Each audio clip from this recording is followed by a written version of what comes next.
있는데요. 380페이지입니다. 베드로전서 3장 20절부터 22절 말씀을 다 같이 합독하겠습니다. 세 절이니까 다 같이 한 목소리로 합독을 하겠습니다. 베드로전서 3장 20절부터 22절 말씀을 다 같이 한 목소리로 합독하겠습니다. 시작! 그들은 전에 노아의 날 방주를 준비할 동안 하나님이 오래 참고 기다리실 때에 걱정하지 아니하던 자들이라. 방주에서 물로 말미암아 구원을 얻은 자가 몇 명뿐이니 겨우 8명이라.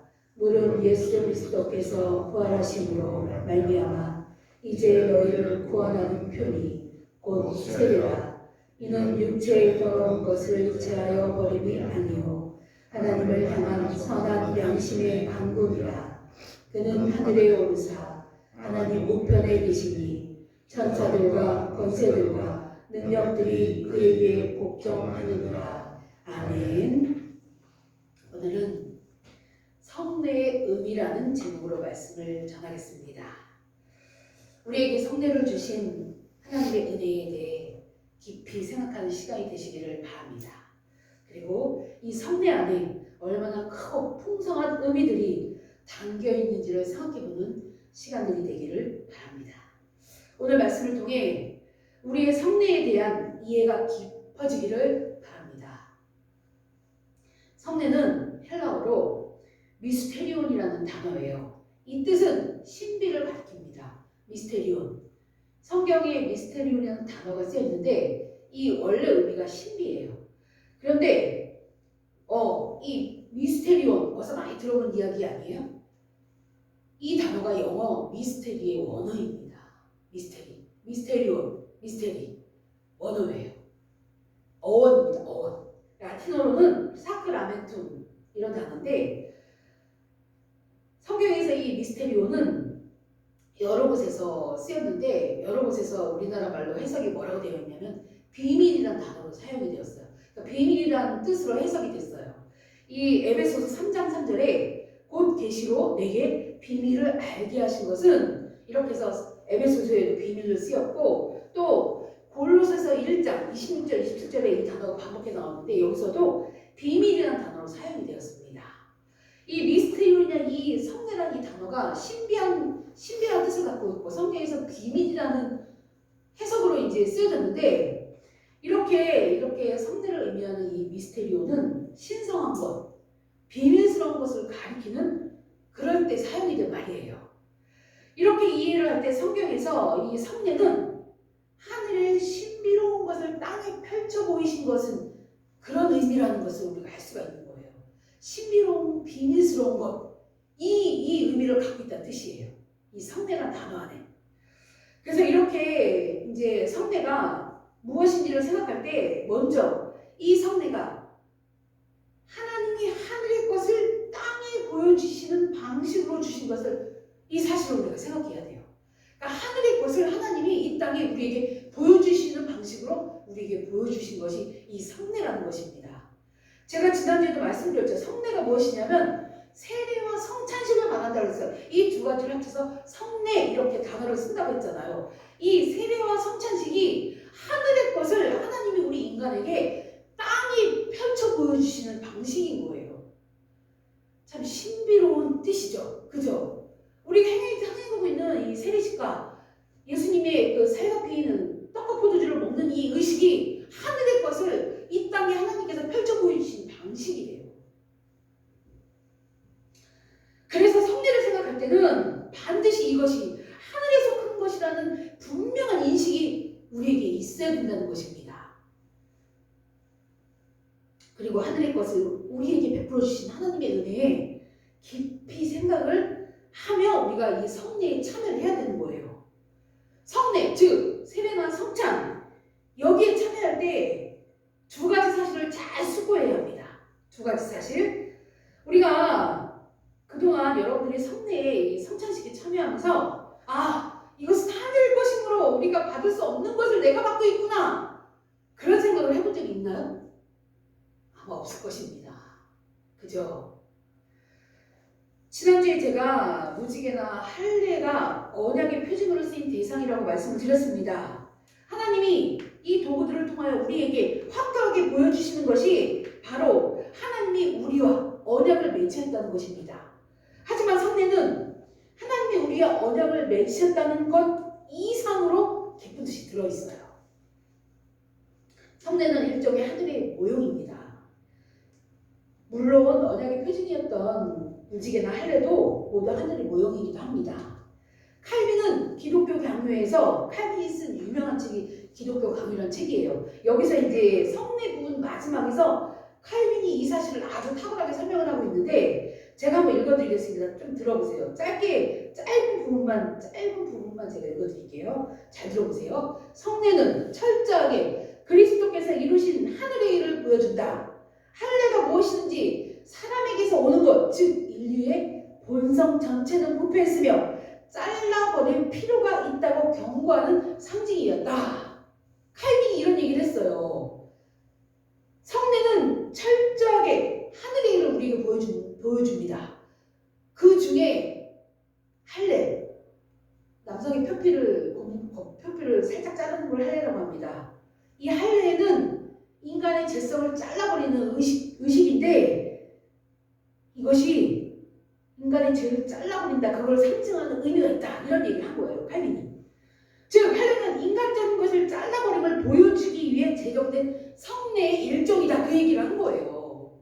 그리고 이어서 또 칼빈은 로마서 4장 11절 말씀을 인용하면서 그렇기 때문에 할례는 믿음의 의를 알리는 한 표징이었다. 라고 말을 이어서 했습니다. 이런 점에서 할례는 땅의 것을 잘랐다. 그런 것을 보여주고 동시에 하나님 나라에 들어가기 위해서는 하늘의 것인 믿음을 가져야 함을 눈에 보이도록 보여주는 하늘의 모형인 것을 이야기하고 있는 것입니다.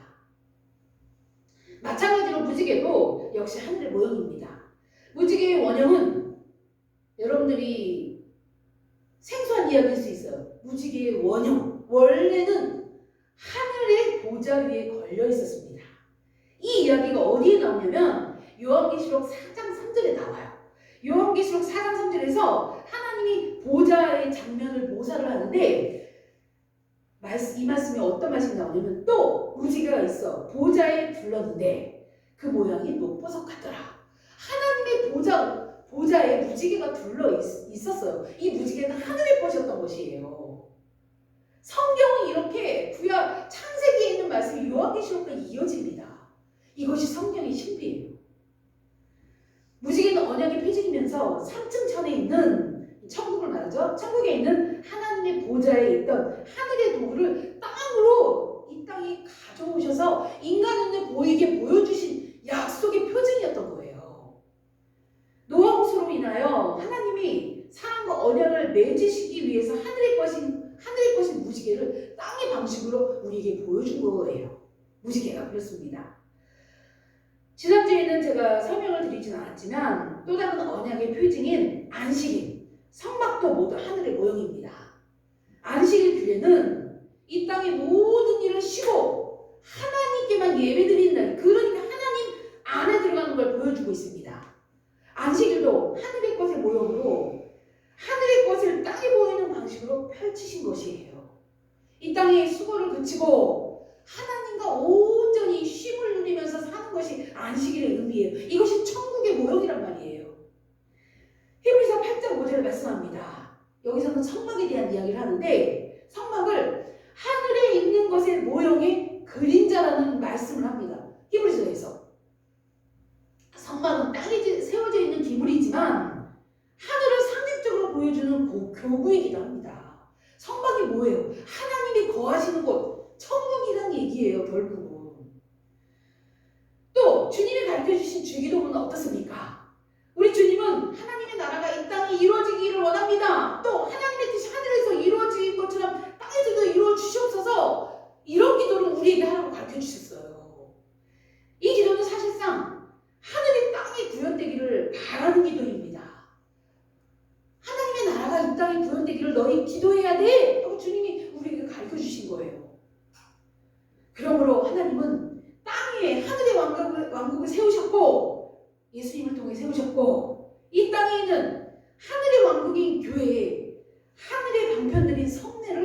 우리에게 주신 것입니다.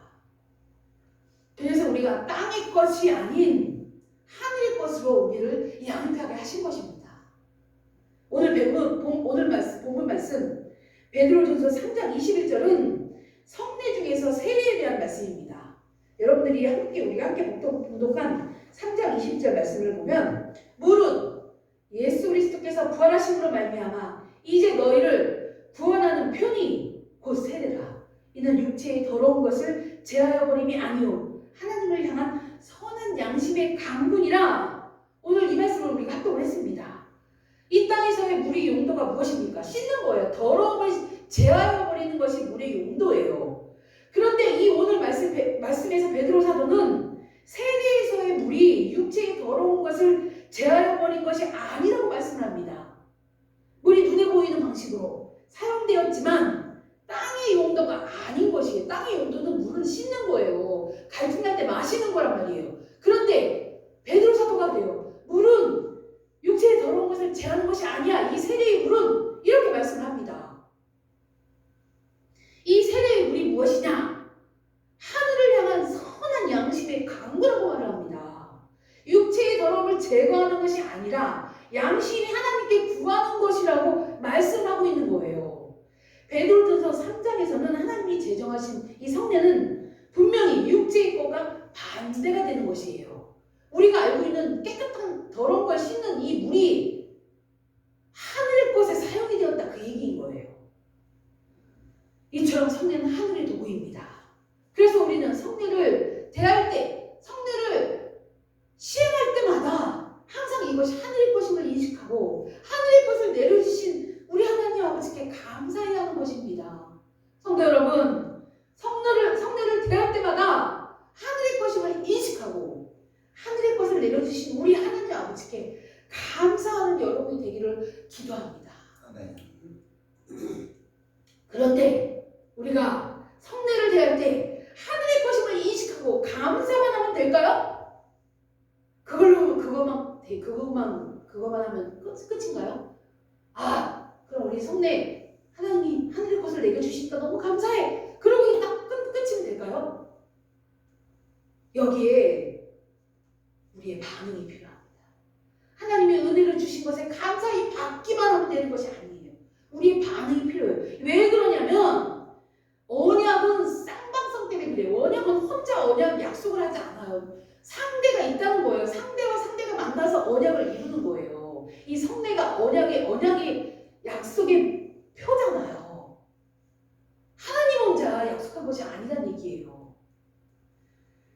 우리 신약에서 이 언약을 이해하는 일은 아주 중요합니다. 왜냐하면 이 성경 전체에서 말씀하고 있는 게 언약의 완성이거든요. 언약은 항상 두 상대자 사이의 관계에 관한 것입니다. 언약의 상대자는 반드시 그 언약에 대해 반응을 해야 하는 것입니다. 반응해야 언약이 이루어지죠. 반응이 없는 상대자는 언약의 대상이 될 수가 없습니다. 이는 하나님이 주시는 이 일방적인 은혜의 언약에서도 마찬가지예요. 비록 하나님의 전적인 은혜로 이것이 하나님의 전적인 일방적인 은혜로 주신 것이지만 하나님은 언약을 체결하시면서도 반드시 그 은혜로 주신 언약에 반응하기를 요구하십니다. 우리가 할 것은 반응밖에 없어요. 그렇기 때문에 우리는 하나님이 은혜로 주신 이 하늘의 것인 성례에 대해서도 결코 무반응인 채로 가만히 있어서는 안 된다는 것입니다. 우리는 성례를 통해 우리에게 말씀하고 계시는 하나님을 바라보며 대답해야 합니다. 뭐라고 대답해야 할까요? 이것이 좀 이따 말씀드릴게요. 이것이 언약에서 요청되는 반응입니다. 성례가 우리에게 은혜로 주어졌습니까? 맞죠? 그렇다면 여러분들 반응하시기를 바랍니다. 어떤 반응을 드려야 할까요? 반응이 없다면 성례는 우리에게 죽음이 됩니다. 고린도전서 11장 20절에 말씀합니다. 쥐의 몸을 분별하지 못하고 먹고 마시는 자는 자기의 죄를 먹고 마시는 자니라 분명하게 말씀합니다. 분별 없이 성찬에 참여한 자는 죄를 먹고 마신다 했어요. 하나님은 우리에게 성례를 은혜로 주셨지만 합당한 반응을 요구하십니다. 오늘 본문 말씀 베드로전서 3장 20절에 노아 홍수 때 구원받은 노아 가족들이 물로 말미암아 구원받았다는 말씀이 있습니다. 이 본문에 언약의 쌍방성이 나타나. 쌍방성. 언약이 반응해야 하는 이유가 나옵니다. 언약이란 원래 그것을 듣는 사람에게나 듣지 않는 사람에게나 외형적으로 나타나는 양태는 똑같아요. 그죠? 왜냐하면 하나님이 일방적인 은혜로 모든 사람들에게 주셨으니까. 예수 그리스도가 이 땅에 오셨을 때 그분을 믿는 사람에게는 천사처럼 보이고 믿지 않는 자들이 그분이 악마처럼 보였을까요? 아니에요. 예수님이 이 땅에 구세주로 오신 것은 사실입니다. 그것을 아는 사람에게만 예수님이 우리의 구세주가 되고 그걸 믿지 않는 자들에게는 예수님이 무슨 마귀새끼나 무슨 사단같이 보였을까요? 아니란 얘기예요. 외관상으로는 똑같습니다. 하지만 예수님은 믿음이 있는 사람에게는 은혜이고 믿음이 없는 사람에게는 형벌, 심판의 대상입니다. 심판을 받아야 될 존재가 된 거예요. 그죠? 예수님을 믿는 자들은 구원을 받고 예수님을 믿지 않는 자들은 심판을 받아 지옥에 간다는 얘기예요. 여기서 여러분들이 느껴지죠? 반응이 무엇일까? 그죠? 우리에게는 주님이 오시는 것이 복이지만 믿지 않는 자들에게는 그 자체가 재앙인 거예요. 노아 홍수의 물도 그래요. 홍수의 물이 불신자들을 멸망시켰기 때문에 신자인 노아의 가족에게는 무슨 축복, 쿠션에 앉은 것과 같은 것이었나요? 물이? 그러니까 노아의 배에 타지 않은 그 배에 타지 않는 자들은 물로 인해 다 죽었잖아. 그죠? 그럼 노아에게는 그 물이 어떤 대상이었어요? 축복의 대상이었나요? 아닙니다. 노아의 가족도 그 물에 빠졌으면 똑같이 다 죽었을 거예요. 이 물은 똑같은 심판이에요. 재앙이었어요. 그런데 노아의 가족은 구원을 받았어요. 받은 이유가 뭔지 알죠, 여러분? 노아의 가족도 그 물에 빠졌다면 모두 다 죽었을 것입니다. 따라서 홍수의 물은 노아의 가족이 거기에 빠져 죽지 않았을지라도 여전히 심판을 보여주고 있습니다. 그런데 노아의 가족은 심판을 받지 않았어요. 죽음의 도구를 통해 생명으로 들어갈 것입니다. 여기서 여러분들이 이걸 잘 캐치를 해야 돼요. 이스라엘이 출애굽을 한 뒤 홍해를 통과했을 때 그들은 홍해를 통해 구원을 받았습니다. 그죠? 물이 갈라져서 거길 통해 구원을 받았어요. 바닷물이 갈라져서. 그런데 뒤따라오던 애굽의 군사들은 홍해의 물에 다 잠겨서 수장이 되었어요. 바로의 군대는 다 빠져 죽었단 말이에요. 거기에. 노아의 가족들이 홍수를 통과했을 때 그들은 홍수를 통하여 구원을 얻었지만 이 세상 모든 사람들은 다 빠져 죽었습니다. 그렇다면 물이 여전히 보여주고 있는 것은 살아있는 하나님의 심판이에요. 즉 신자는 은혜로 구원받지만 믿음으로 구원받지만 그 구원은 여전히 위협이 되는 하나님의 살아있는 진노를 통과하여 가는 방식으로 이루어지는 구원인 것이에요. 우리는 무릉도원이나 놀이동산에서 구원받지 않았습니다. 우리는 죽음의 강을 통과하여 구원받은 것입니다. 그러면 구원받은 이들이 항상 명심해야 할 것이 무엇일까요? 구원받은 사람들이 항상 명심해야 할 것이 무엇일까요? 우리가 안락하게 구원받은 것이 아님을 안다면 우리는 항상 진노하시는 하나님의 그분을 바라봐야 하는 거예요. 우리 하나님은 은혜로 우리 예수님을 이 땅에 보내주셔서 모든 이들이 구원받게 하셨는데 우리 주님의 죽음을 통해 그 사실을 믿는 자들은 구원을 받는데 믿지 않는 자들은 진노의 대상이라는 얘기예요. 여러분들이 믿지 않는다면 이 진노의 대상과 똑같아요. 홍해 물속에 빠져 죽은 애굽의 군사랑 똑같은 거란 말이에요. 믿음으로 그 방주에 올라탄 노아의 가족이 아니면 홍수에 모두 다 죽어야 될 존재들이란 말이에요. 이 사실을 여러분들이 잘 캐치해야 된다는 것입니다. 우리의 구원은 빌립보서 2장 12절 말씀처럼 두려움과 떨림으로 얻는 구원인 것입니다. 그러므로 하나님이 주신 은혜에 대한 우리의 반응은 미적지근한 것이 되어서는 안 되는 것이에요. 죽음을 통하여 살리심을 받았기 때문에 그에 합당한 큰 반응이 있어야 하는 것입니다. 성찬은 우리 주님이 자신의 고귀한 몸을 수치스러운 십자가에 내어주심으로 인해 얻은 것이에요. 그 성찬식에 우리가 참여할 때 그 주님의 십자가를 바라보며 우리가 어떠한 마음으로 하늘의 것을 우리에게 내려주신 목숨을 바치면서 우리를 구원하여 주신 우리 주님을 생각하면서 우리가 어떤 반응을 보이면서 이 성찬에 참여해야 되는지 여러분들은 이제 잘 아실 것입니다. 그래서 우리는 참된 감사와 찬송으로 반응하며 성찬에 참여하는 것이 부족하다는 걸 알아요. 당연히 감사와 찬송은 기본이에요. 성 어거스틴이라고 많이 알고 있죠. 아우구스틴스 같은 분이에요. 이분이 성례에 대해서 말을 했습니다. 짧은 내용인데 잘 들어보세요. 말씀의 효력이 성례에 나타나는 것은 말씀을 듣기 때문이 아니라 믿기 때문이다. 한 문장으로 설명을 했어요. 그러니까 성례를 행할 때 효력이 나타나는 것은 말씀을 듣기 때문이 아니라 믿기 때문이라고 한마디로 정의했습니다. 믿음이 이렇게 중요합니다. 우리는 성찬에 참여함으로 은혜에 들어가는 것이 아니라 믿음으로 나아감을 통해서 성례의 은혜에 참여해야 하는 것입니다. 성례는 그 자체로 대단한 은혜의 방편입니다. 로마 교회도 믿음 없이 성례가 그 자체로 효력을 발생한다고 강조를 했어요. 믿음이 없어도 성례만 참여하면 그 하나님의 은혜가 너에게 임하는 거야 이런 식으로 가르쳤단 말이에요. 오해를 한 거죠. 왜냐하면 성례가 언약에 대한 반응을 고려하지 않은 채 그저 기계적으로 주어진 것이라고 생각했기 때문에 그랬습니다. 하지만 종교개혁자들이 이에 대해 반대를 크게 하면서 종교개혁을 일으켰죠. 성례는 반드시 믿음을 통해 그 유익을 가져온다고 강력하게 주장을 해서 종교개혁을 일으킨 거예요. 천주교에서 가르치는 그 교리가 잘못되었다는 것을 지적하며 종교개혁을 일으킨 것이에요.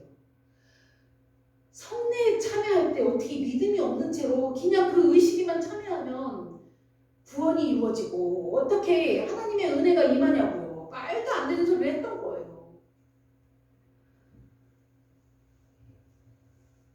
성례에 참여할 때 감사와 찬양은 당연합니다.